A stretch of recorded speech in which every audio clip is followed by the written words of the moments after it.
that kind introduction. I'm so excited to be here. I'm also in town for the Society of Nutrition Education and Behavior Conference, which is just about 10 minutes away from you guys, so I'm just happy that I'm able to come over here and speak to you as well. So I know that there are other USDA colleagues that I just met today, Anil and Dana, that I ran into when we were grabbing our lunch, and there may be other representatives from USDA as well. So just very happy to be here. We've been having a lot of fun. We did an open house for our conference attendees at the Witten building, so they came over to visit USDA, where the secretary sits, Secretary Tom Vilsack, and we had a lot of fun. So our Economic Research Service colleagues also facilitated an informative roundtable discussion. And whether I'm wearing my academic hat, as Gal said, I'm on leave from the University of Georgia, or my government hat, I have always appreciated the work of agricultural economists, and I'm honored really to join you today for this Lunch and Learn. So I'm going to give about 30 to 40 minutes of remarks, and then I'm happy to answer questions and talk about the work that we are doing to advance food and nutrition security to help everyone in our country thrive. So I know that this is a little bit of a turn from the climate talk that you were having, and I really enjoyed your talk. That was very informative. And so we're really going to talk a little bit about nutrition security, and we know how interrelated nutrition security is to our climate work. So before I get started, you see right behind me, I want to take a moment to show you our nutrition security video that we just launched this week. I'm very excited about the work we're doing, and I'm going to play this, and I hope that you're able to promote it through various channels as well.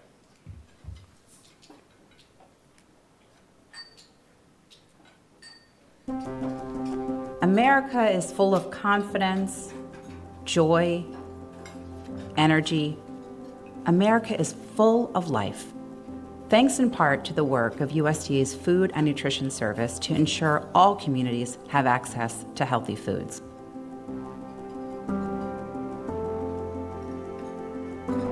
For decades, USDA's programs have led the way in addressing food insecurity, helping people get enough food to eat.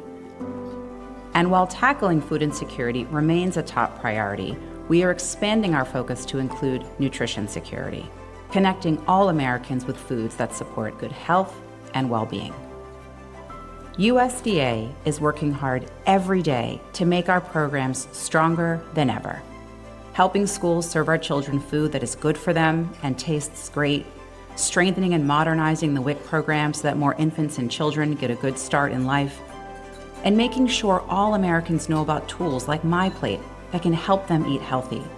By prioritizing both food and nutrition security today, the USDA Food Nutrition Service is helping ensure all Americans thrive.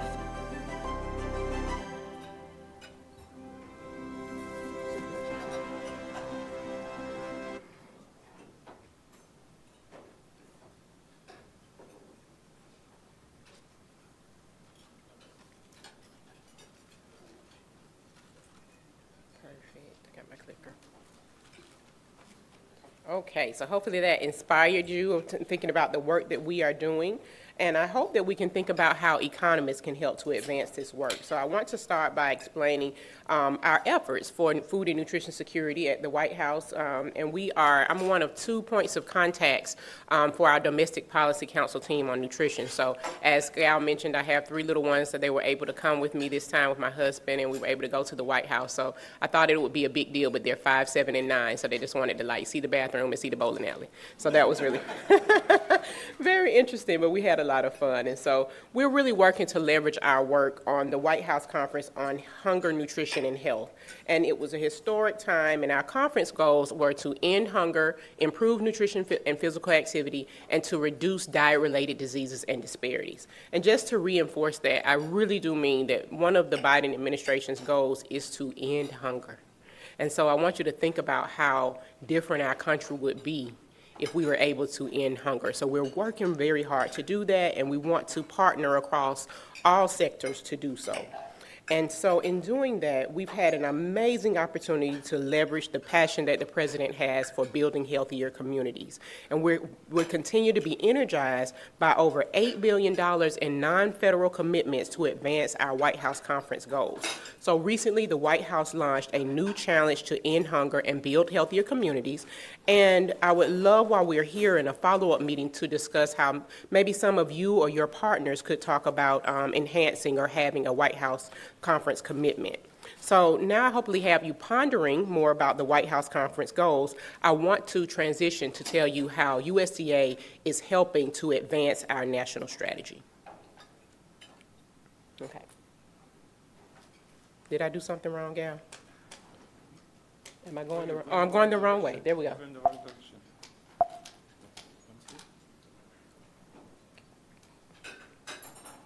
There we go. Did I just? Go with the left. Okay, I just wasn't touching it right. Gal is going to be my tech person as well. No, it's all, I can do it. I got it, y'all. So at the core of our approach to advance food and nutrition security is the administration of over 16 nutrition assistance programs on the federal level, and they are our most far-reaching and powerful tools that the federal government has to ensure that everyone of all demographics and all life stages has access to healthy, safe, and affordable food. So you'll hear me talking about that. Our programs reach 1 in 4 Americans, and we know we can reach more with your help. So understanding how economics foster and into healthy eating is foundational to our work.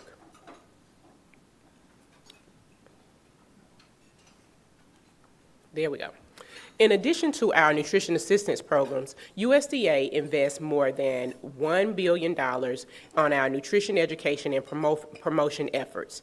And so with this, these programs include our SNAP-Ed program, which is an evidence-based program to promote healthy choices, obesity prevention, and physical activity.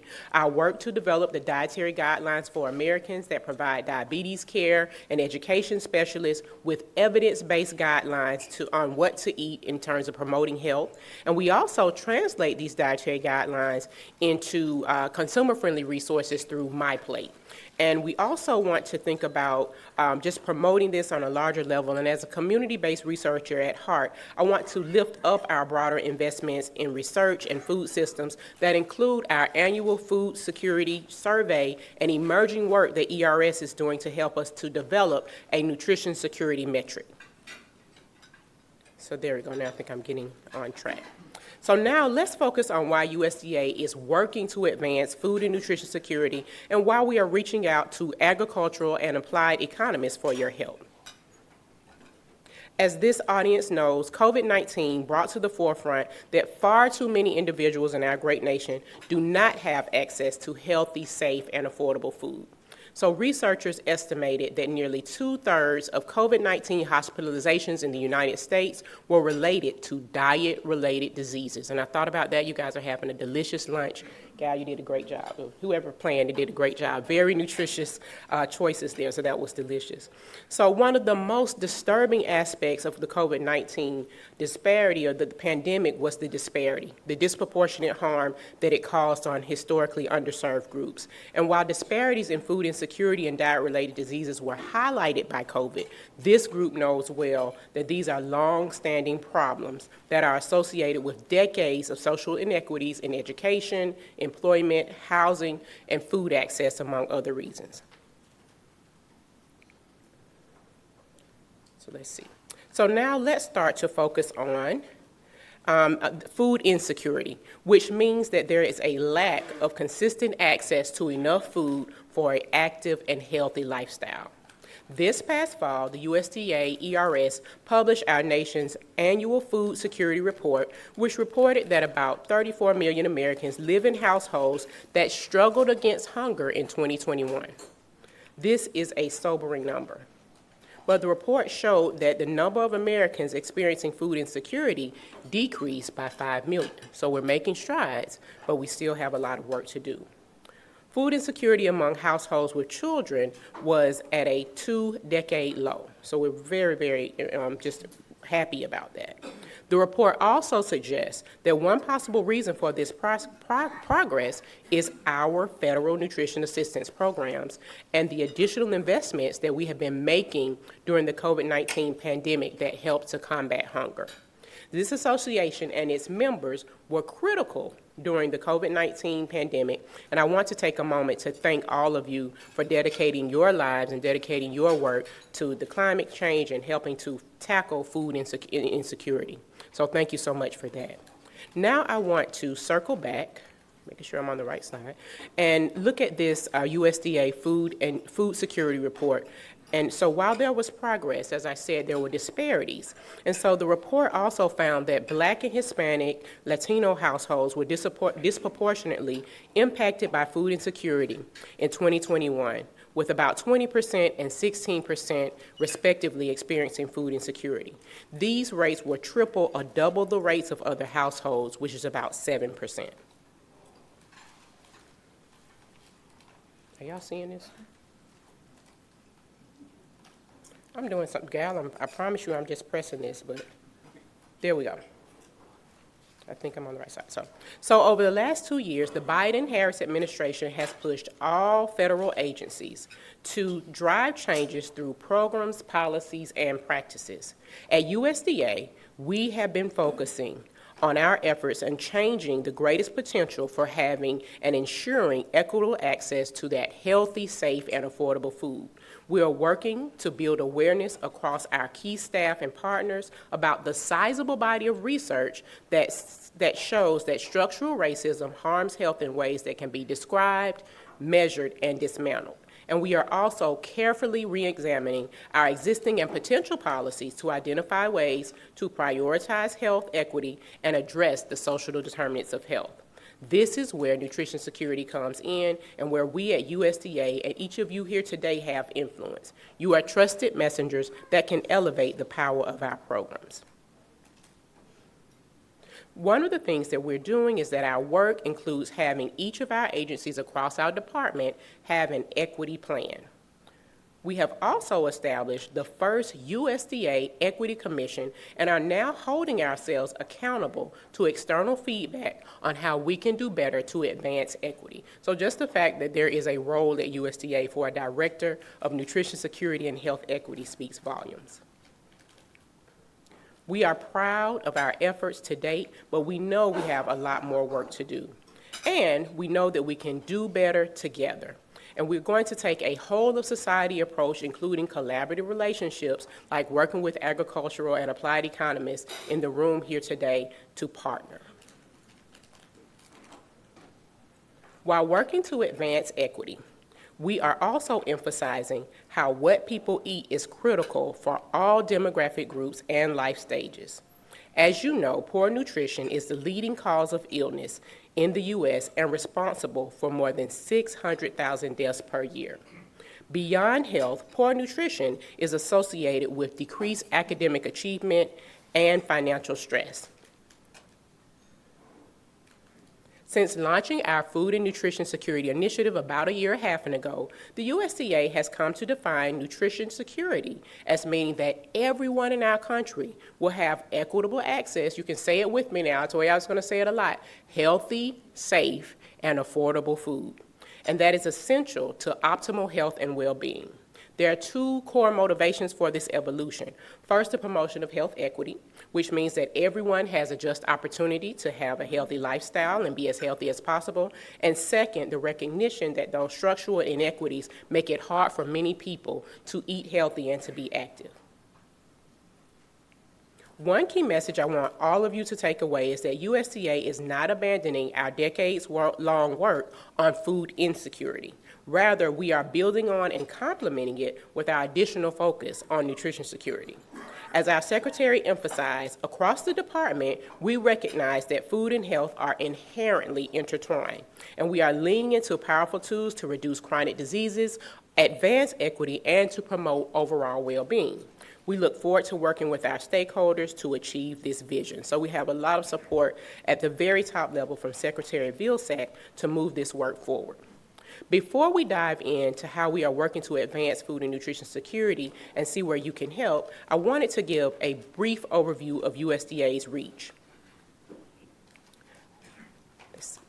Our 16 Federal Nutrition Assistance Program reach tens of millions of Americans every day at home, at school, and in the community. Specifically, USDA reaches more than 41 million Americans through SNAP, our Supplemental Nutrition Assistance Program, about 29 million children through our National School and Breakfast programs, more than 6 million parents and children through our WIC program, which is Women, Infants, and Children Supplemental Nutrition Program, and our programs reach about 99,000 schools and 250,000 retailers. This is powerful, but we still know that we can do more. Our food and nutrition security efforts at USDA are scaffolded by these 4 pillars that are illustrated here. So I'll go over those briefly. When we talk about meaningful nutrition support, we're thinking about having nutrition support from pregnancy and beyond throughout life. And so when you think about that, like I said, I was here at the Society for Nutrition Education and Behavior Conference. A lot of that really talks about how not only do we need to have this access to healthy, safe, and affordable food, but we need to have the nutrition education and provide skills for the communities to be able to actually utilize the food. So that is very important. Second, we are working to connect everyone in our country with these healthy, safe, and affordable food resources, making sure that the access is there. Third, we are developing, translating, and enacting science through partnership. So we talk about that through our dietary guidelines. I'll talk about that in just a moment. And fourth, throughout all of this work, we are prioritizing equity every step of the way. So first, when we think about this meaningful support, it has 4 sub-pillars. They include ensuring that benefits are adequate to support healthy eating patterns, that we're updating our program and nutrition standards to reflect the latest science, that we are delivering high-quality nutrition education, and also promoting breastfeeding and giving support for breastfeeding. I want to start by highlighting that one of those most significant approaches that we have taken thus far to ensure adequate support for healthy eating is that in October 2021, the USDA reevaluated the Thrifty Food Program, the Thrifty Food Plan, and that serves as the basis for our SNAP benefit calculation. This action resulted in the first permanent increase of purchasing power of SNAP benefits since the Thrifty Food Plan was introduced 45 years ago, and it increased monthly benefits by 21% or $36 per person. In October 2022, the SNAP benefit also adjusted for inflation and increased by about 12.5%, which is the largest inflationary increase in the history of the program. What this means practically is that a family of 4 who qualifies for the maximum SNAP payment who would receive about $939, which is up from $835 last year. And we need this group's help with the research and evaluation needed to understand the impacts of this historic reevaluation and the opportunities ahead to ensure that we are providing meaningful nutrition support throughout our suite of all of our 16 nutrition assistance programs. Now, let's move to our next pillar, healthy food, which has the following sub-pillars. First, promoting and supporting fruit and vegetable consumption. We know that many Americans and many folks in our country are not eating enough fruits and vegetables. We also want to use incentive programs to promote access to healthy eating and provide USDA foods directly to people in need. An example of our healthy food-related work is the administration of several incentive programs. Specific examples include the Gus Shoemaker Nutrition Incentive Program, which is also called GusNIP, and the Healthy Fluid Milk Incentive Pilot Program. Between 2019 and 2022, GusNIP has provided $267 million in funding to 172 projects throughout the U.S. and its territories. This includes GusNIP produce prescription programs, and it conducts projects that demonstrate and evaluate the impact of fresh fruit and vegetable prescriptions. And these are used to increase procurement and in consumption of fruits and vegetables, to reduce individual and household food insecurity, and to reduce healthcare usage and associated costs. One example that I heard recently at the National GusNIP convening that was held in June was about the collaboration between Wholesome Wave, the Hispanic Health Council, and the Yale Griffin Prevention Research Center. This team is using food as medicine as a model that centers on community fidelity, equity, and dignity to implement a proven produce prescription and treatment program and intervention in Hartford, Connecticut. So we hear from our participants that when folks are getting these fruit and vegetable prescriptions, they're able to have more access and learn how to prepare these fruits and vegetables, and we are seeing differences in their health care and their health care costs. While these incentive programs are continuing to build evidence base, just released a few weeks back was the 3 Impacts report for GusNIP. This program, or this report, highlighted how GusNIP participants reported the increased fruit and vegetable intake and improvements in food insecurity. These promising findings and continued positive trends for how this program helps individuals, families, and communities thrive help us to show the impact of our work. GusNIP also continues to show positive impacts in the local economy. Please reach out if you have any interest in helping us to better understand the economic impacts of GusNIP.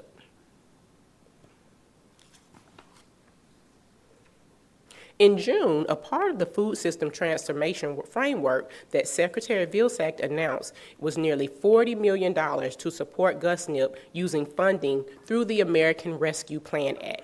This is an area where we all can help, particularly thinking about ways that we can strengthen our existing incentive programs that play an important role in improving nutrition and advancing health equity while considering new and innovative approaches.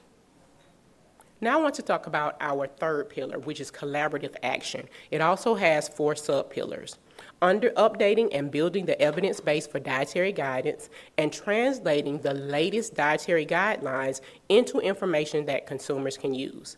We also want to equip child nutrition program operators and those working in industry to tailor products for our programs. One collaborative action example is how we work with the Department of Human Health and Services to regularly update the dietary guidelines for Americans. The dietary guidelines form the basis for federal nutrition policy, education, outreach, and food assistance to reflect the latest nutrition science. The 2025-2030 edition of the dietary guidelines will be released by the end of 2025, and pictured here is the 2025 Dietary Guidelines Advisory Committee. This committee has held 2 public meetings thus far, and I encourage each of you to engage in the developmental process through our oral and written comments, and every comment is considered and read. We outline other ways to engage here by signing up at the dietary guidelines, the website dietaryguidelines.gov for regular updates about our work and to think about engagement opportunities.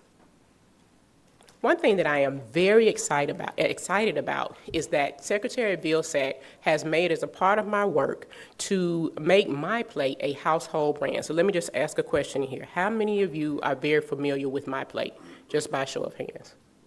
Okay. I like to go out and ask that question. I ask it in the grocery store, so they tell me that in a few months, people are going to run from me when they see me in the grocery store, because I'm always asking about My Plate.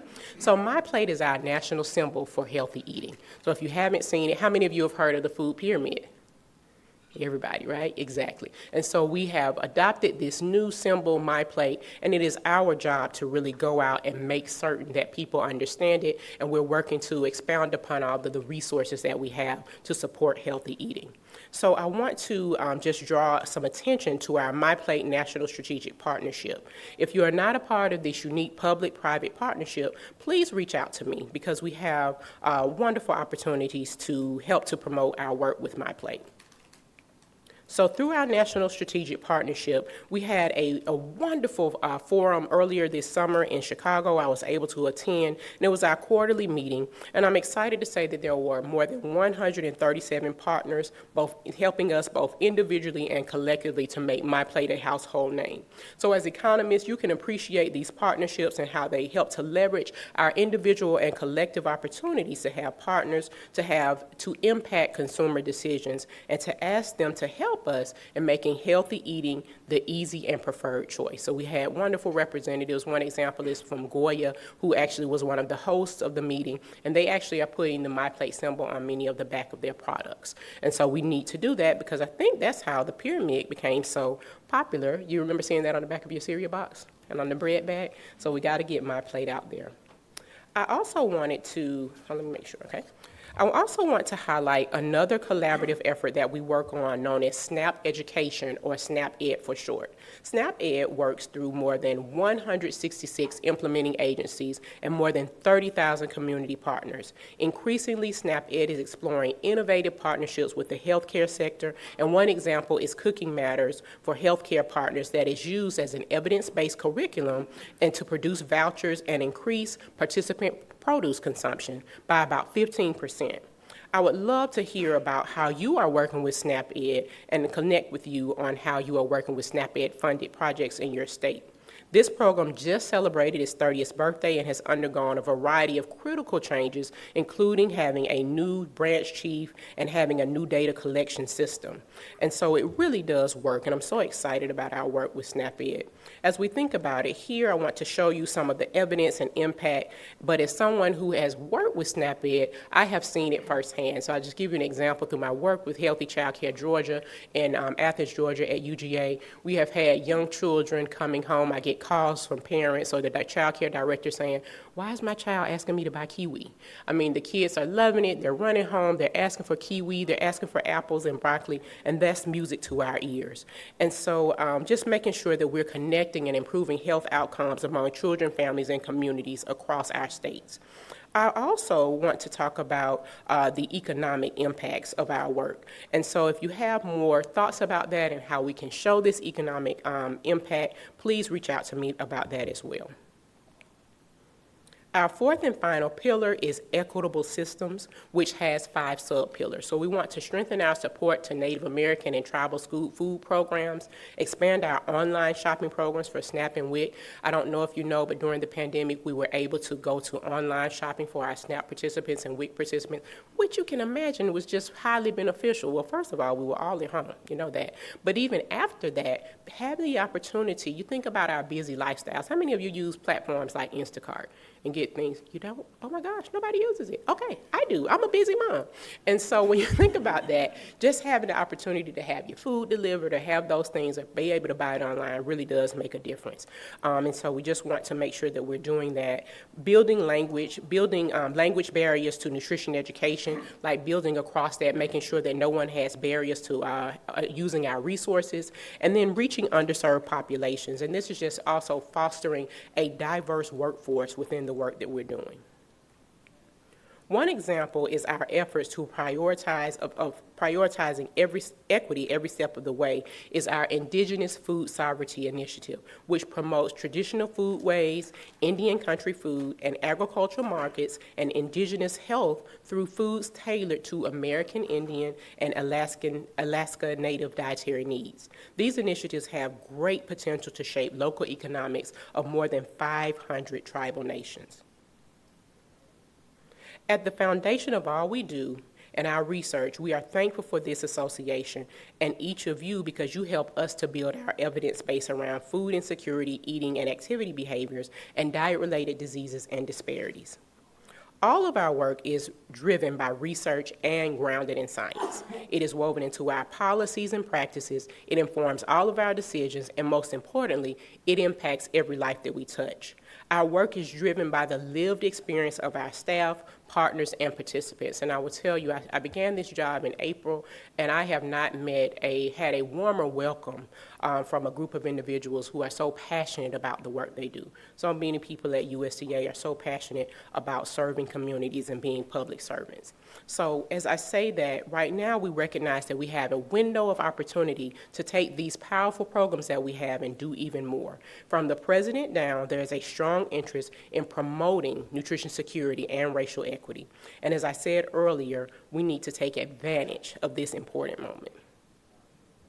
Now let's turn back a little bit to that recent historic White House conference on hunger, nutrition, and health, and how we're leveraging this historic conference at USDA to advance nutrition and food security. During the development of the conference, as I noted earlier, we were blown away by these significant commitments toward helping us to achieve our conference goals, which are to eliminate hunger, remember, and to reduce diet-related diseases and disparities by 2030. We are also impressed that we had over $8 billion in non-federal commitments. So one example of this commitment, or these commitments, is how the American Academy of Pediatrics, in partnership with Share Our Strength, which is a national anti-hunger association, committed to train AAP members on screening for nutrition security and referring patients to community nutrition resources. We always talk about at USDA having a warm handoff to our programs, and it makes a really big difference. I would also love to ponder how this association and other organizations can help engage in this commitment process. So some of you may be able to help to leverage that. We believe that food insecurity screenings within the clinical setting can be a powerful tool for helping us to improve program utilization and helping us to understand how we can connect the healthcare sector to the work that we're doing. I also want to look at explaining our national strategy. And it included the input of more than 20 federal agencies and thousands of diverse organizations from around our country. So the big picture for our national strategy is that it's anchored in 5 pillars. So I know you're hearing a lot of pillar work, but that's the thing that we do at USDA. So I'm going to tell you a little bit about Pillar 1. And so it is to improve access, food access, and affordability. So I want to highlight a couple of these things, and we'll move forward quickly in the essence of time. So this pillar really aims to look at hunger and making it easier for everyone, including individuals in urban, suburban, and rural and tribal communities and territories, to have access to healthy, safe, and affordable food. The President is committed to pushing Congress to take several steps that will improve the overall economic well-being of the American people, like extending the child tax credit and raising the minimum wage, among many other programs. This work is critical because families who are economically secure, are not forced to have impossible decisions about whether or not they will pay bills or buy food. In our national strategy, we have dozens of actions, and our number one core priority is healthy school meals for all. We're elevating school meals as a key strategy to improve our nation's health, and it would benefit all children. It would also significantly strengthen the school meals program for those children who rely upon it the most. And this not only improves a child's nutrition, but it has also been shown to improve academic performance. The pathway to healthy school meals for all children is outlined in our national strategy, and it would help to reorient the National School Lunch Program from being an ancillary program to an integral part of the school day, just like our books and our desks and our computers. The Biden-Harris administration will take the first major step toward this goal by working with Congress to expand to healthy free school meals for 9 million children or more by the year 2032. Several states have already taken action to help to make permanently free meals possible for children. And another important step that the Biden-Harris administration is doing is to improve food access by expanding the Summer Electronic Benefits Transfer Program. So we call it Summer EBT. It provides families and children that get free and reduced lunch and meals that complements our national or traditional summer meals program. So it will start in the summer of 2024, and it will serve more than 29 million children, providing them with $40 per month in benefits. Lastly, the Biden-Harris administration has also committed in taking important steps to expand SNAP eligibility to additional underserved populations, including college students and older adults who may have low income and those who have caregiving responsibilities for loved ones. Across all of these actions are so many opportunities for economic analyses. And now for Pillar 2. As we look at this one, we want to prioritize the role of nutrition and food security in overall health, including disease prevention and management. And we want to ensure that our healthcare system addresses all the needs of all people.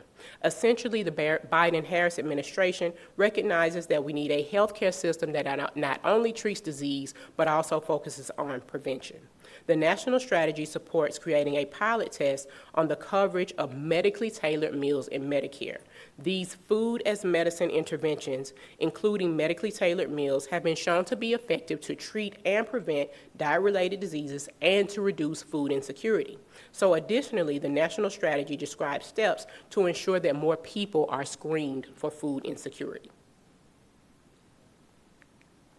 Directly related to Pillar 2's focus on integrating nutrition and health, on October 25th, just a few weeks after the White House conference, we held a National Nutrition Security Healthcare Summit with more than 200 representatives. And one of our goals was really to think about what is the healthcare sector already doing, making sure that we get the word out to people in government, policy leaders, the media, and the general public about our programs. And we had representation from Secretary of Vilsack and several key leaders to talk about leaning into nutrition security.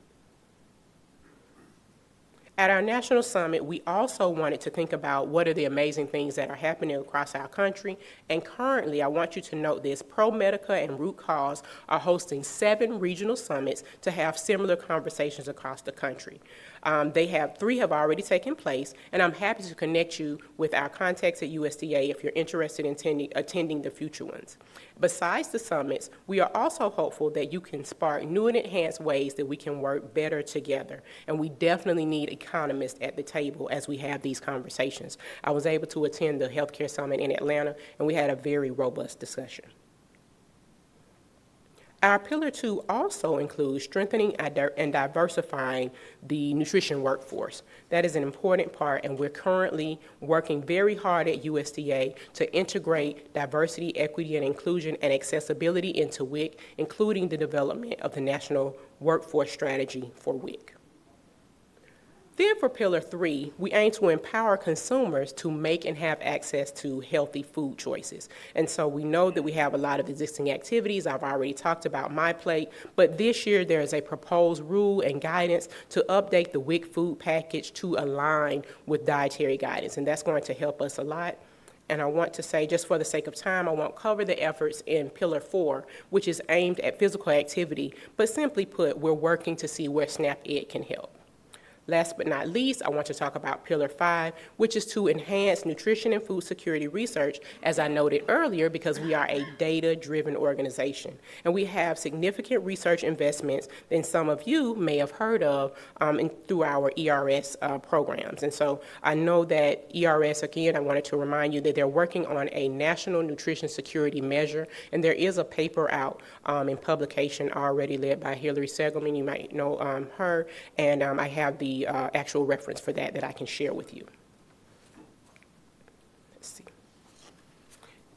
In the weeks and months ahead, the White House and all of us at USDA look forward to working with you in terms of implementing our national strategy. So we recently released this highlights report, which you can see pictured here. You can find it on our website. Gal has all the links to the report, and you can look at our other web-based and relevant report that talks about integrating nutrition and health. I would not be doing my job if I did not leave you with some additional ask on the table.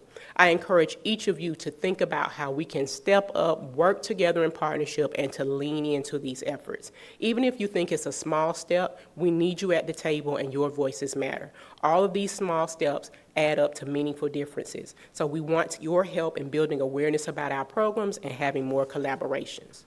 Let me wrap up by just giving you a heartfelt thanks. We are so excited to be working on these critical issues. I hope I have enlightened you and informed you about some of the exciting work we're doing around food and nutrition security. I know it's outside of climate, but nutrition security, food security, and climate are very closely related. So thank you so much for your time. It's a pleasure to have the opportunity to speak with you, and I'm happy to answer questions. Thank you.